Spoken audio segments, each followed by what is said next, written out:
Hi friends, it's Nadi here. Welcome back to my channel. Now today we are making halwa, and this is a requested recipe from one of my viewers. So guys, halwa is a very traditional Caribbean Guyanese dish, and it's usually made on the 9th day of a newborn baby. It is enjoyed by many, and it's very beneficial for the new mother also. And this dish would go perfectly with Dosti Roti or 2-in-1 roti. So guys, let's get started on the recipe. So I'm going to start by parching 1 cup of all-purpose flour. And you need like a really heavy bottom pot for this. And we're going to do this on low heat. So you're going to keep on turning, just parching the flour until you achieve that nice light brown color. So it has been like about 6 to 7 minutes into parching, and this is what it looks like. So as you can see, it's starting to become a little bit of light brown color, and it's smelling. You will know when it's finished by the smell, and you can see the color has changed to a very light brown color. So I'm going to go ahead and take my stove off at this point. So we're going to transfer this into a bowl and let it cool completely. Okay guys, so this is everything we need. We have here our parched flour, and as you can see, it's nice light brown color, and it's completely cool. So I have here milk, whole milk, 1 cup. I'm going to use carnation milk. And the brand of Halwa masala, I'm using the mayo. You can find this at any, you can find this at any West Indian store, and it would say Halwa masala. Okay, so I think there are various brands. I don't know which is better than which, but this is the one that I got. I'll be using cardamom powder, and that's optional. You don't have to if you don't have it. We're going to use some black pepper, 1/2 cup of sugar, and this is the halwa masala. I have it like about 2.5 tablespoons, and this is like a personal preference. Like if you like it strong, then you will add more. If you don't like it too strong, then add less of the masala. Ginger, of course, I have here like about 2 tablespoons of grated ginger. I'm gonna go ahead and add 1 teaspoon of the cardamom powder. I'm going to add 1/2 cup of sugar. Also, I'm gonna add the black pepper. I like to use the freshly ground black pepper, so it gives it, more flavor.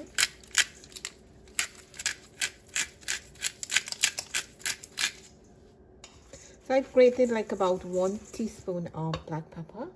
I'm gonna go ahead and add the carnation milk.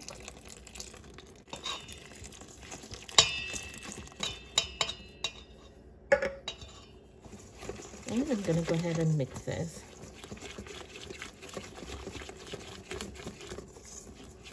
I'm also going to add my whole milk.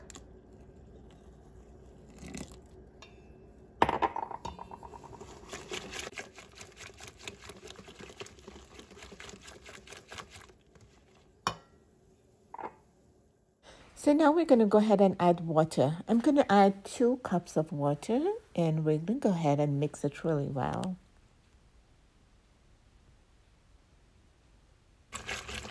At this point, I'm going to go ahead with the ginger.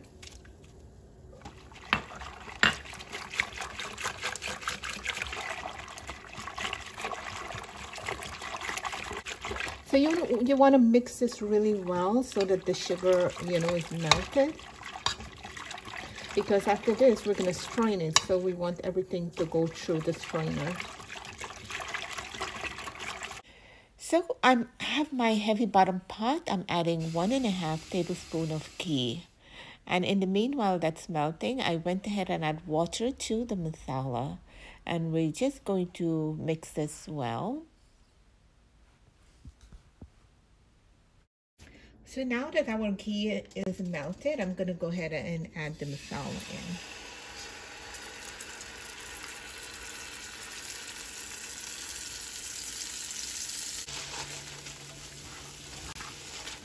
Now guys, we're gonna let this cook for like about a minute or so. And I have my stove on medium low because you don't want to burn the masala. You know, you just want to let it, you know, cook a little bit with the ghee.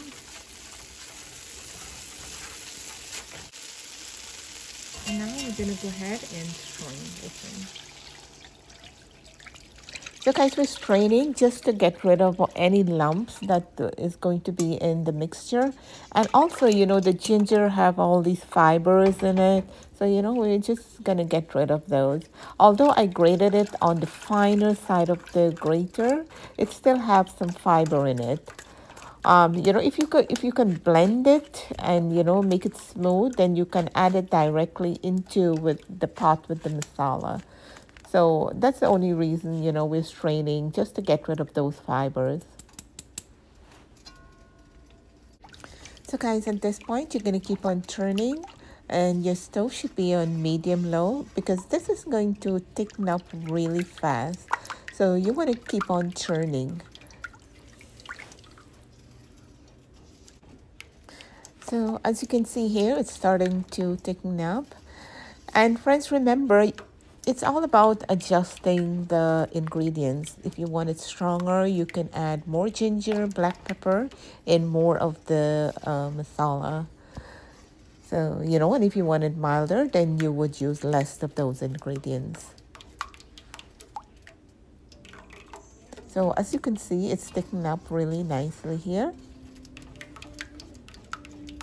So if you want to intensify the color, you can always add turmeric, like maybe a teaspoon of turmeric powder. I have not added turmeric in this, but you know, it's an option that you can add also.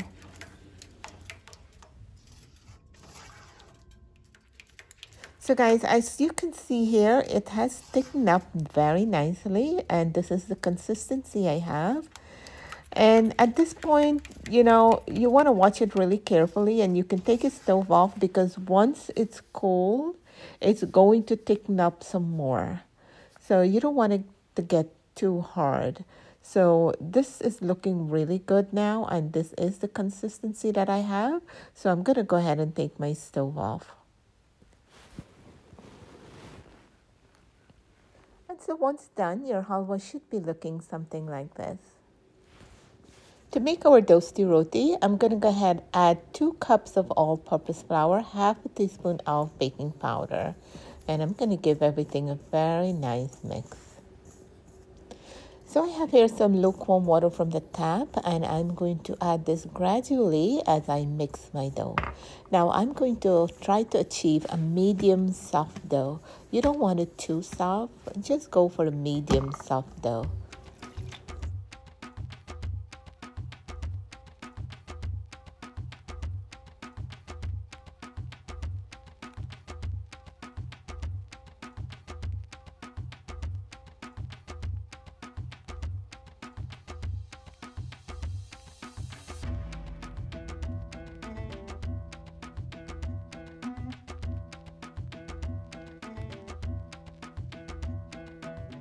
Guys, we're going to cover this and let it rest for like about 10 minutes. So friends, after 10 minutes, I'm just rolling this out and we're going to cut it into small pieces and we're going to make individual dough balls. Now with this 2 cups of flour, I'm going to get at least 12 little balls. So I will have 6 rotis altogether.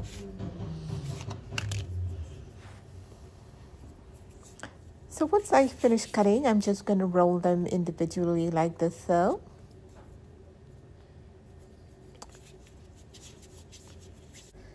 now that I'm done with that, now the funs begin, guys. This is like my favorite part to do.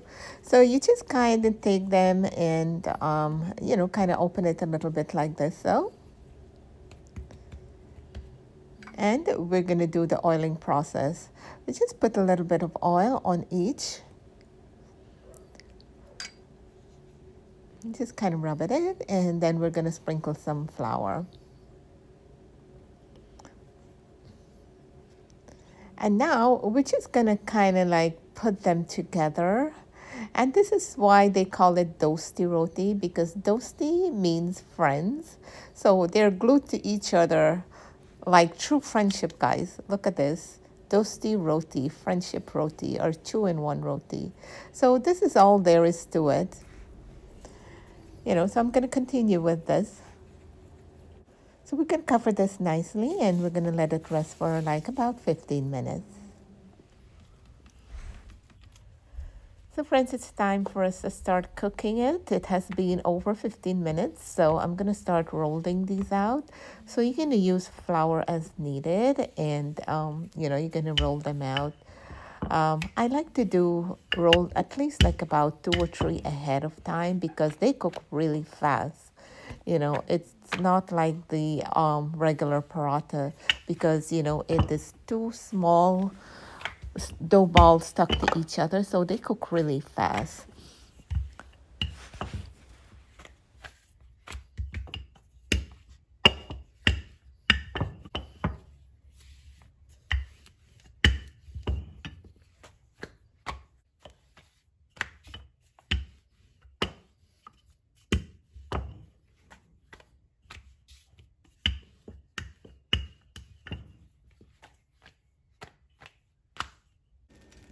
So friends, on my heated pan, I've placed my roti to cook. And, once you see the bubbles forming, then you're going to start oiling. I'm using just about half tablespoon on each side. So you oil, you flip it, oil the other side, and let it cook for like about 10 to 15 seconds on each side. So it does cook really fast.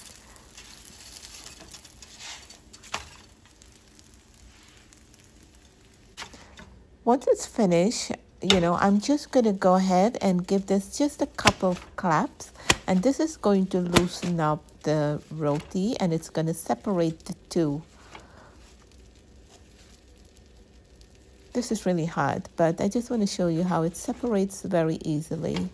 And you're left with nice, thin, soft roti. So friends, our halwa and dosti roti is all done. So let's take a look. So the roti came out nicely, and of course, let's take a look at the halwa. It's still a little bit soft, but once it cools completely, it's going to become a lot thicker. So the way you would eat it is you will take your nice thin dosti roti, take a piece, you're just going to take your halwa and you are going to enjoy it like this. So friends, thank you so much for watching, and I will catch you in my other videos. Thank you so much. Take care. Bye-bye.